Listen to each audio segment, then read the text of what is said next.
অপহরণ এবং হত্যাচেষ্টা মামলায় একটি মামলা দায়ের করা হয়। এই মামলাটি দায়ের করেন ফজলুর রহমান, এডিসি লালবাগ।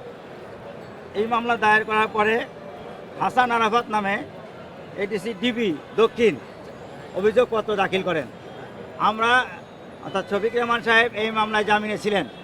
তৎকালীন ফ্যাসিবাদী হাসিনা তারকে এমনভাবে অত্যাচার এবং বিভিন্নভাবে হুমকি দিতে থাকে, যার কারণে শফিক রেহমান দেশ ছাড়তে বাধ্য হন। জনাব শফিক রেহমানের অনুপস্থিতিতেই সাক্ষী হয়। এই মামলায় যারা সাক্ষী দিয়েছেন তারা হচ্ছেন SI Saiful Islam, Abdul বাতেল, Shahidullah, brigadier general ফেরদাউস খান, হাসান আরাফাত। এই লোকেরা মিথ্যা সাক্ষী বানিয়েছেন। তারা অদ্যাবধি পর্যন্ত বিভিন্ন জায়গায় চাকরিতে রত রয়েছেন।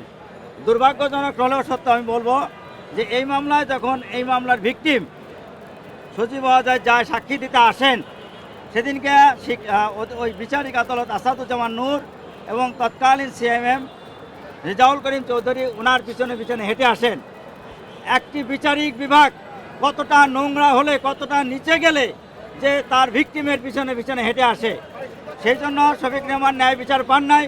শফিক রেহমান এর পরবর্তীতে দেশে ফিরে এসে স্বরাষ্ট্র মন্ত্রণালয়ে সুরক্ষায় আবেদন করেছেন। উনি বয়স্ক এবং শারীরিকভাবে অসুস্থ। ফৌজদারি কার্যবিধির 401 ধারা মোতাবেক স্বরাষ্ট্র মন্ত্রণালয় মহামান্য রাষ্ট্রপতির আদেশক্রমে ওনার সাজা প্রশাসনিকভাবে 1 বছর স্থগিতের আদেশ দিয়েছেন এবং বিজ্ঞ নিম্ন আদালতে অর্থাৎ আপিল আদালতে আত্মসমর্পণ করে আপিল দায়েরের নির্দেশনা দিয়েছেন। আজকে জনাব শফিক রেহমান উপস্থিত হয়ে বিজ্ঞ মহানগর দায়রা জজ আদালতে আপিল করেছেন এবং সেই সাথে জামিনও চেয়েছিলেন। বিজ্ঞ আদালত জামিন দিয়েছেন আত্মসমর্পণের এবং আপিল মঞ্জুর করেছেন।